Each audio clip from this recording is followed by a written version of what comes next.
This is Ross Feingold coming to you from Taipei on Taiwan Hashtag, hosted by the Storm Media. Today we'll be talking about Taipei Mayor Wen-je, potential presidential candidate, organizing a political party. We'll talk about why the mayor has decided to launch a political party this week here in Taiwan, what it means for his cooperation with other notable politicians or potential presidential candidates, the controversy over the party's name, as well as his allegations of corruption against people close to President Tsai Ing-wen. So why is Mayor Ko organizing a political party? Well, ever since his successful re-election to a second term as mayor in last November's local elections, although by a very small margin, there's been rumors that Mayor Ko will run for president. Does he need a political party to run for president?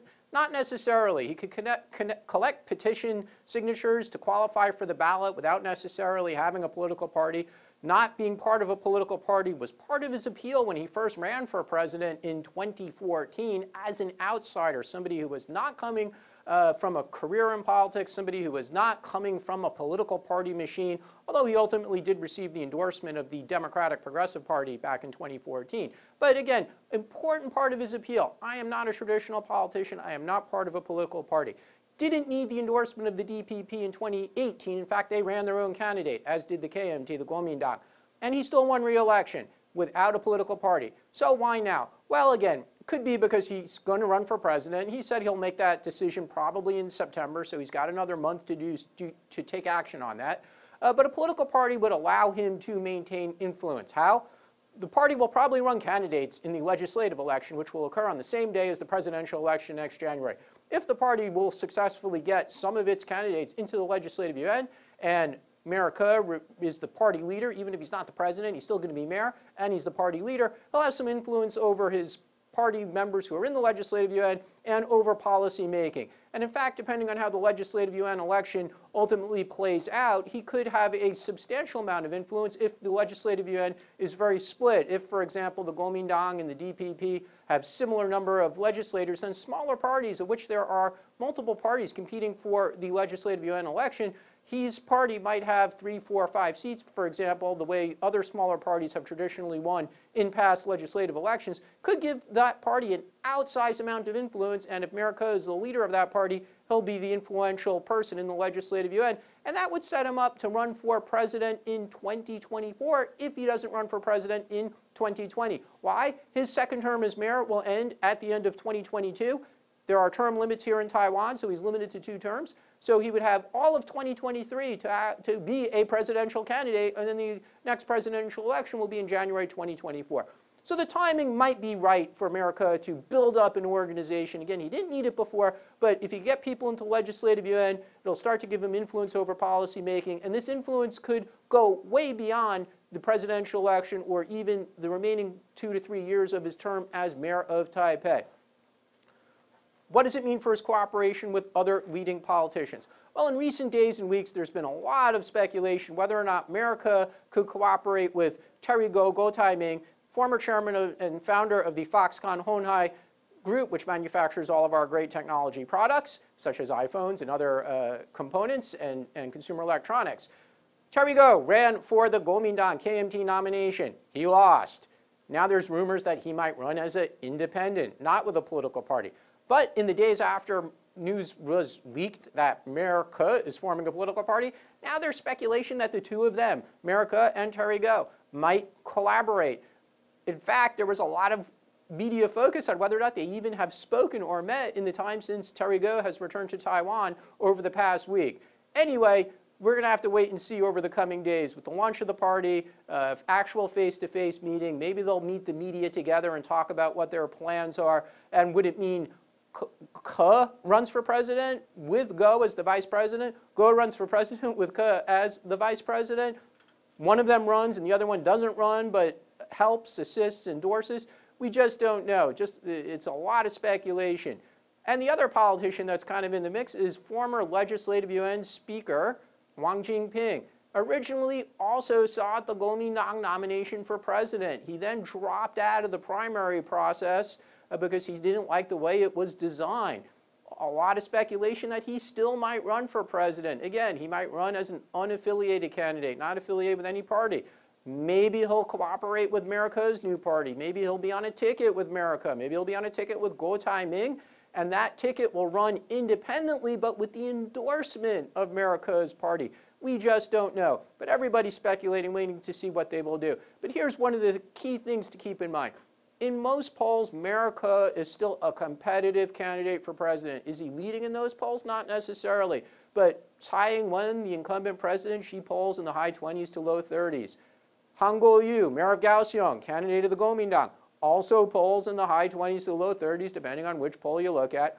America is somewhere in the mid to high 20s. He's not even a declared presidential candidate yet. So still competitive candidate. We'll have to see what he ultimately decides to do, but the timing seems to have been right for him to build a party organization. A lot of controversy, though, over the name of the party. Why? America's party is going to be called the Taiwan People's Party. This has a lot of historical significance here in Taiwan. In the 1920s and 30s, there was an intellectual leader here in Taiwan named Jiang Weishui. He led the movement to fight for more rights for the Taiwan people at a time when Taiwan was a colony of Japan. Was he necessarily an advocate for Taiwan independence as an independent country? Was he an advocate for Taiwan to be part of the Republic of China? Keeping in mind the Republic of China at the time in the 20s and 30s was in great chaos. Was he even a communist? You know, there's a lot of speculation about what his true political beliefs were, and people seem to take from his legacy what they want to take.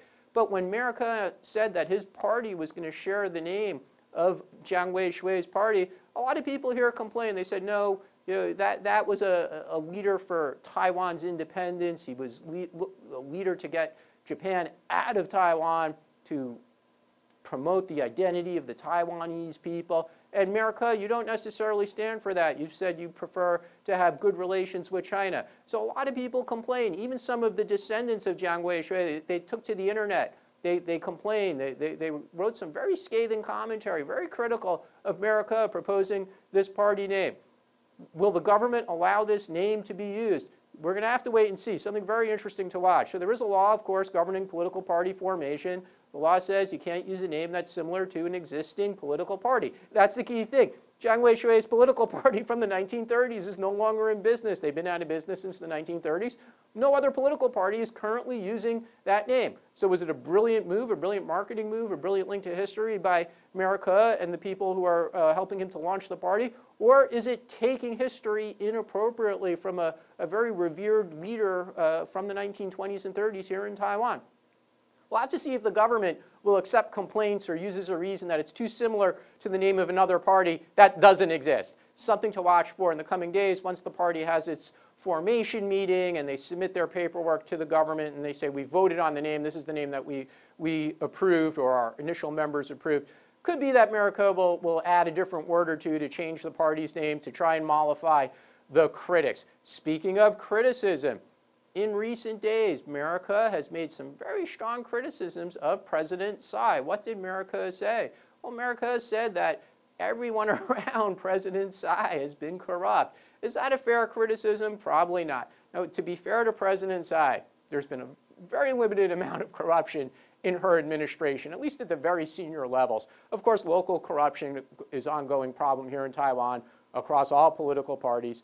Previous governments in Taiwan, whether under the Kuomintang or the DPP, there was a DPP president from 2000 2008, very high levels of corruption under previous governments from both parties. But to be fair to President Tsai, there hasn't been allegations of significant corruption involving people close to her. However, America's statements comes amid the ongoing scandal that we talked about in previous programs, which has to do with cigarette smuggling by members of the National Security Bureau and other intelligence and security-related officials who accompanied President Tsai on her most recent overseas trip. And in fact, it turns out upon investigation, there's a pattern of bad behavior with people in the security team smuggling in cigarettes as part of a perk that they thought they were entitled to when traveling overseas with the president. They bought an amount of cigarettes clearly in excess of the allowable duty-free amount. They held the cigarettes in Taiwan, so they pre-purchased them and then took delivery after they returned from their overseas trip with the president. This is a problem that existed under previous presidents as well, but it accelerated under President Tsai during her most recent overseas trips, so we know for a fact that the amount of cigarettes that were purchased above the allowable amount were much higher during President Tsai's recent trips. It doesn't mean that President Tsai is corrupt. It doesn't mean the people around her are corrupt, but it did indicate bad management in the Security Bureau. And the National Security Bureau, as we talked about, reports to the National Security Council, which reports directly to the president. The president has not avoided political responsibility for this scandal, so she has removed people that she had initially appointed and has replaced them. And she has not tried to say it's not my fault, although her aides have sometimes used different descriptions of what actually transpired. And they've gotten a lot of criticism, rightly so, for not being as directly honest about wrongdoing. But President Tsai, again, to be fair, she's not ran from responsibility on this issue. The other corruption cases that America has cited: Megabank. Megabank is a bank controlled by the government here in Taiwan. In the summer of 2016, shortly after the government of Tsai Ing-wen took power here in Taiwan, Megabank was fined $180 million by state regulators in New York for money laundering that was occurring at its New York branch, also involved its Panama branch. $180 million fine is a significant amount of money. Very embarrassing for Megabank and, of course, for Taiwan as well as for Taiwan regulators. Most of the bad behavior had occurred prior to President Tsai taking office, although the management at the bank, when the fine was issued, was management appointed by the new government, because this was, again, several months after the government took office. And government here has an extraordinary amount of authority to appoint management at state-owned or state-controlled companies. So a fair criticism? Not really. President Tsai or the people around her, they didn't profit from the bad management that occurred at Megabank. But America has cited that as another example as well. The third one he cited was a shipbuilding scandal involving Navy procurement. The Navy awarded a contract to a company called Qingfu Shipbuilding here in Taiwan to build minesweepers. This company never built minesweepers before. The tender was originally awarded under the government of President Ma, the previous president to President Tsai. However, during President Tsai's term in office, it was revealed that Qingfu was not really building the ships. In fact, they took money that they got from the banks to purchase various kinds of components, and they took the money and put it into real estate investment projects in China. So when this scandal blew up, the chairman of the company was arrested. His son, who was also involved in management, was arrested. And the chairman's son has fled. Where? We don't know. Maybe China, maybe to the United States. So even though he was under arrest, he was allowed to go home on bail. He was supposed to report to the police, and he disappeared. So is the government responsible? Well, they were supposed to be monitoring the execution of this contract. It is related to national defense. One would think there would have been better controls on disbursement of money to Qingfu, better controls over the documentation to justify disbursement of money, maybe check, are they actually building the ships? So this whole scandal did blow up under President Tsai's watch. A fair criticism? Not necessarily. Maybe the government really was keen to see that the shipbuilding contract was executed, so they wanted to make sure that Qingfu got the money, the cash that it said it needed to buy various components and other necessities to proceed with the shipbuilding. However, it did occur under this government. So, America, maybe you need to be a little more specific about why you're criticizing President Tsai, but it's fair to say that these management shortcomings also did occur under President Tsai. This is Ross Feingold. You've been watching Taiwan Hashtag on the Storm Media.